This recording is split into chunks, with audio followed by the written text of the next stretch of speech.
Welcome back to Talking Coffee. I'm your host, Doug Williams. Now today is the mid-season finale, because as you know, Christmas is right around the corner.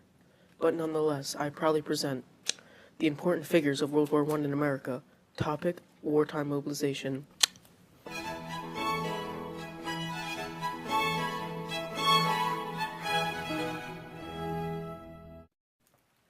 Here we have the 28th President of the United States, the one and only Woodrow Wilson.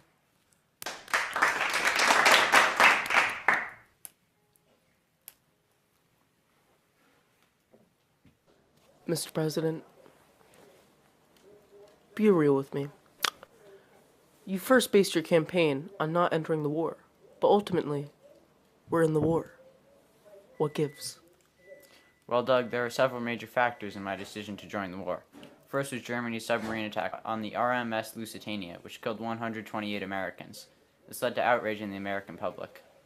The second major factor in declaring war was Germany's resumption of unrestricted submarine warfare, despite my numerous requests not to. The final straw was the Zimmermann telegram, a German message asking Mexico to invade the U.S. Some Americans were skeptical at first, but when Zimmermann himself admitted the telegram was authentic, Americans' fears were confirmed. The Americans were triggered. On April 2nd, I asked Congress to declare war, and on April 6th of 1917, Congress complied. Now, Mr. President, what was your first thought when the U.S. entered the war? My first thought was recruitment, Doug. Only 110,000 soldiers were available when we entered the war. That obviously wasn't enough. So what did you do about this, Mr. President? Well, Congress and I passed the Selective Service Act. This required all men from 21 to 30 to register for the military by national lottery. We ended up with over 2 million troops by 1918. What else did you do to act on this war? Well, once I have my troops deployed, I want the best troops going into battle. Every troop is to take an IQ test. This will test the Speak into the mic, please. What? This will test the intelligence and situation skills the troops have. One of the biggest plans was the Food and Fuel Act. This created the Food Administration, one of the biggest groups and services that contributed to the war. Well, you heard it first, folks. Woodrow Wilson. Thank you, Mr. President. Thank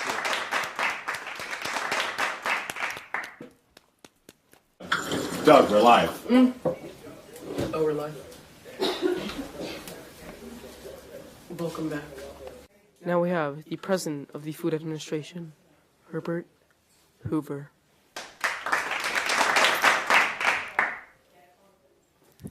Thank you, Doug. It's an honor to be here. It is an honor to be here. Now tell me, Herbert, what is the Food Administration? Well, Doug, as Mr. President said, the Food Administration was one of, if not the biggest groups that contributed to the war. It basically reserved food for soldiers overseas. What was your role in the war? Well, I can tell you this. Food is going to win us the war. We better not waste it. We shouldn't waste it. Yes, I agree. The way we can conserve the food here and distribute enough overseas is victory gardens. If people can grow vegetables and plants, this will increase the amount of food we can ship to Europe. I also created days where the people aren't allowed to have certain foods. For example, Meatless Monday, where on Monday, try not to have any meat. And also Wheatless Wednesday, where we can't have wheat or any kinds of things like bread on Wednesday. Or like grains or anything. Yes, basically. That sounds horrible, refusing food to the public. Herbert Hoover, everyone.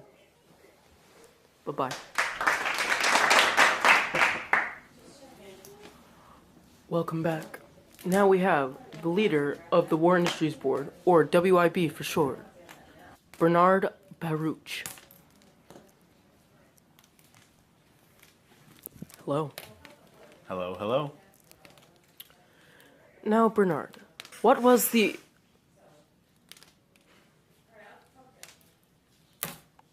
Bernard, what was the War Industries Board?